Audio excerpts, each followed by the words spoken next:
Imagine being 19 years old, freshly bathed, dressed in silk that doesn't belong to you. You were told you were being summoned for service. You were told it was an honor. You were never told you would not return home. The corridors are quiet, too quiet. Eunuchs adjust your sleeves. Someone corrects the way you lower your eyes. Someone else takes your name, not to record it, but to erase it.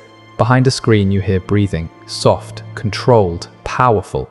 You don't see her yet, but you already understand this is not a court appointment. In a few minutes, you'll learn why you were chosen. In a few minutes, you'll understand why no one asked for your consent. And in a few minutes, you'll realize this night is not about desire at all. It's about access. This isn't fiction. This wasn't a scandal whispered by enemies. This was policy. And the person waiting behind the curtain was not an emperor. Her name was Wu Zetian. And what she built inside the Forbidden City was so unsettling that history tried to erase the men first and turn her into a monster afterward. And this story did not begin with excess. It began with a girl. Before we go any deeper into this story, if hidden horrors of the past fascinate you, subscribe to Grim History, hit the like button. And once you reach the moment that unsettles you most, tell me where you're watching from. The year was 624. During the height of the Tang dynasty, a child was born beneath an order that did not bend for women. She was not royalty, she was not an heir. She was Wu, daughter of a wealthy timber merchant from Sichuan, a land where women's voices vanished into mountains before they were heard. While boys studied the classics and chased titles, Wu read in shadows. She traced the words of dead men, memorized history, poetry, philosophy, not for leisure, but for survival. Even at 14, she understood that in her world, knowledge cut deeper than blades. That same year, her fate was sealed. An imperial order summoned her to the palace as a secondary concubine to Emperor Taizong. It was called an honor. In truth, it was confinement dressed as privilege. The palace was not a home. It was a machine. Hundreds of women waited their entire lives for a single glance.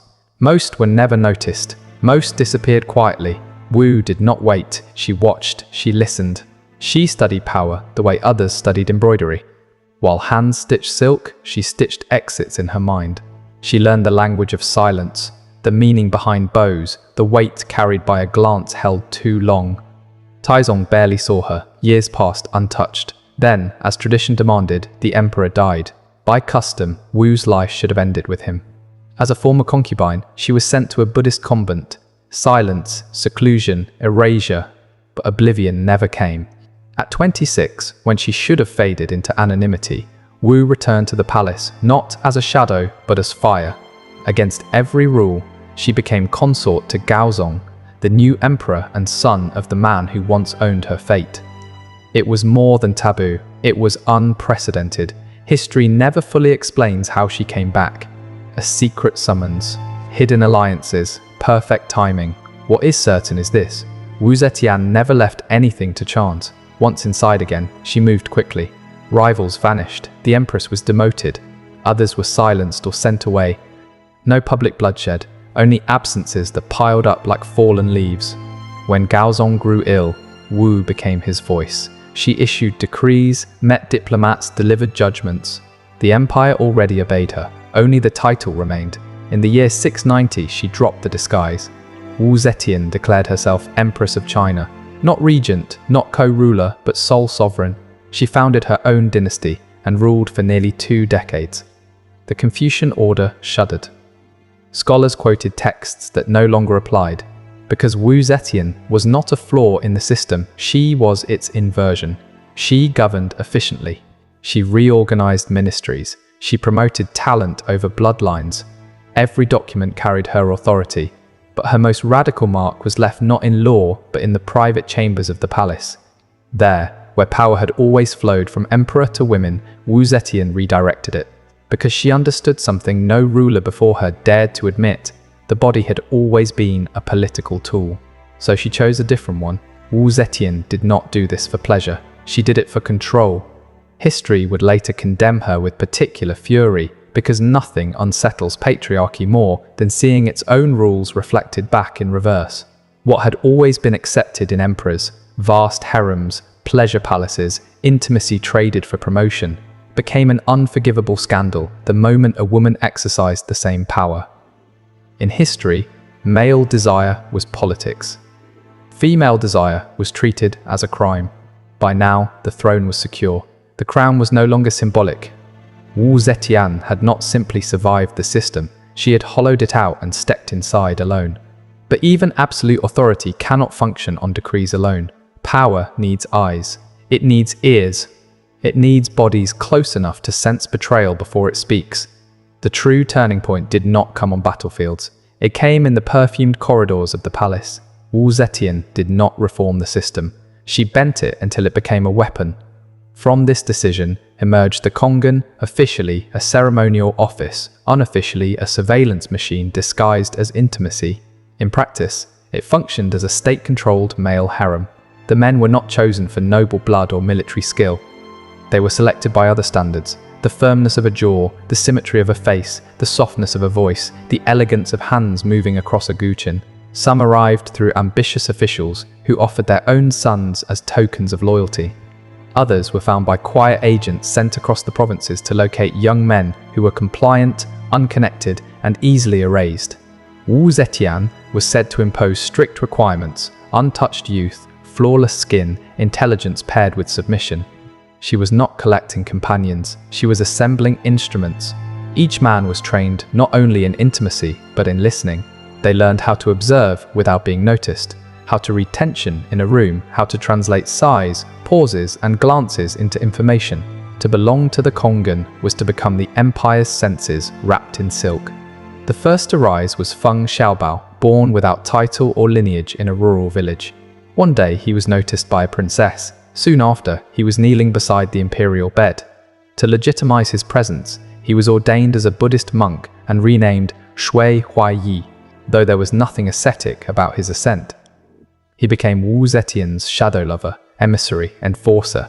He commissioned temples, oversaw the construction of the Hall of Light, and received military honors without ever lifting a sword. He rode imperial horses. He humiliated officials with a smile. He spoke when the empress remained silent, but power devours its favorites. Shui Huaiyi grew arrogant. He publicly insulted Taoist monks, certain of his invincibility. Then he crossed the line.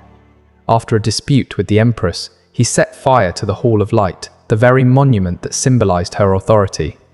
The building burned, so did his protection. He was ambushed and killed, his name erased. His ashes scattered at the White Horse Temple. No epitaph followed. No mourning was permitted.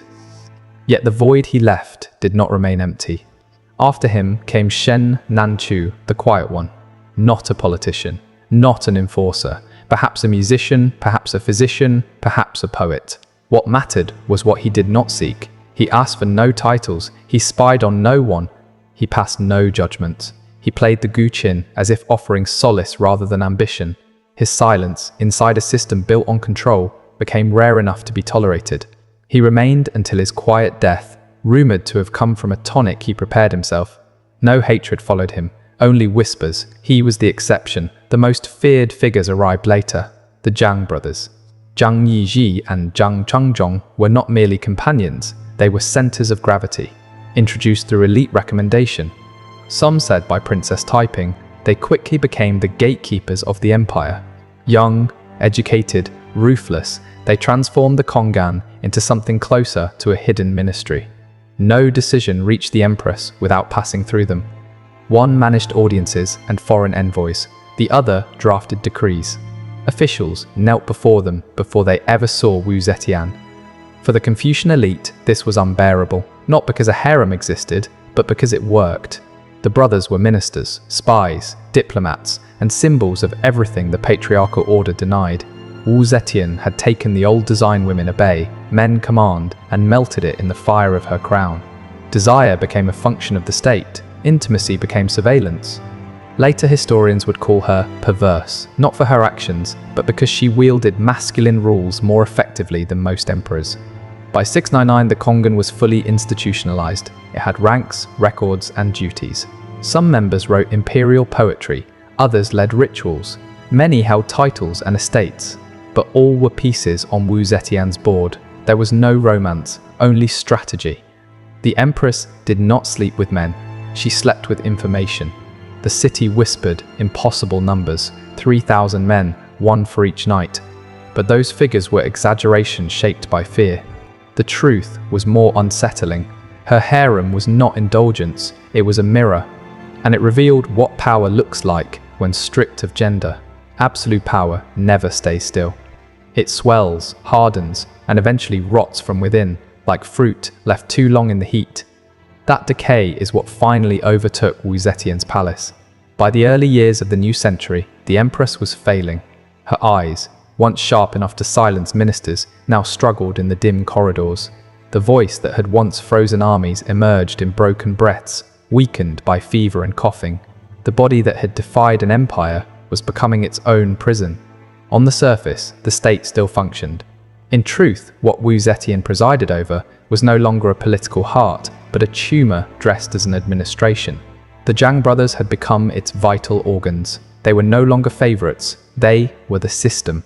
They controlled access, dictated policy, and reshaped authority as if the throne were a private board game. Wu Zetian had granted them such intimacy that the boundary between her will and theirs blurred beyond recognition. As the empress withered, they flourished. Their youth stood out brutally among the aging court. Their silk robes, polished skin, and graceful movements at banquets contrasted sharply with the severity of the old aristocracy. Beauty itself became a badge of authority, and that made them intolerable. The palace began to turn on itself. Rumors sharpened into weapons. Whispers spoke of rituals disguised as excess, of shared baths, of imported perfumes meant to mask decay, not only of the empress's body, but of the entire regime. Each story fed the same conclusion: something had gone too far. Wu Zetian clung to the throne as the nights grew longer. Sleep abandoned her. She was guarded by eunuchs who no longer knew whether they served a ruler or a spectre. Her hand shook as she signed decrees. Her memory faltered, but her will, even in decline, remained intact. And that frightened her enemies more than her strength ever had. Powerful women are tolerated only if they fade quietly. Wu Zetian refused. She did not surrender. She did not step aside. She chose to die an empress. And for that, history punished her, not with steel, but with poison, the poison of ridicule, distortion, and rewritten memory. While her body weakened, the Zhang brothers ruled from the illuminated shadows. One handled foreign envoys with measured smiles. The other oversaw the Kongan, now operating as a state within the state. No appointment, no execution, no message escaped their review. Some officials broke under the pressure, some took their own lives, others attempted escape. None succeeded. The surveillance network Wu Zetian had created had turned inward. The harem, once her sharpest weapon, became her cage. She no longer walked. She was carried through the palace in a golden litter, veiled in perfumed curtains that barely concealed the stench of decay. Her fingers swelled, her skin greyed. Only the Zhang brothers were permitted to touch her. Only they received her words. That exclusivity sustained their power and sealed her fate. Court life became unbearable. Every banquet, every audience, every silence felt loaded. Suspicion thickened the air. Betrayal no longer whispered, it waited. Quietly, a coalition formed. Senior officials, veteran generals, scholars who had once bowed to her authority. They did not shout. They did not rally crowds. They planned an ending. The coup came without spectacle. One morning, the palace gates simply stayed closed.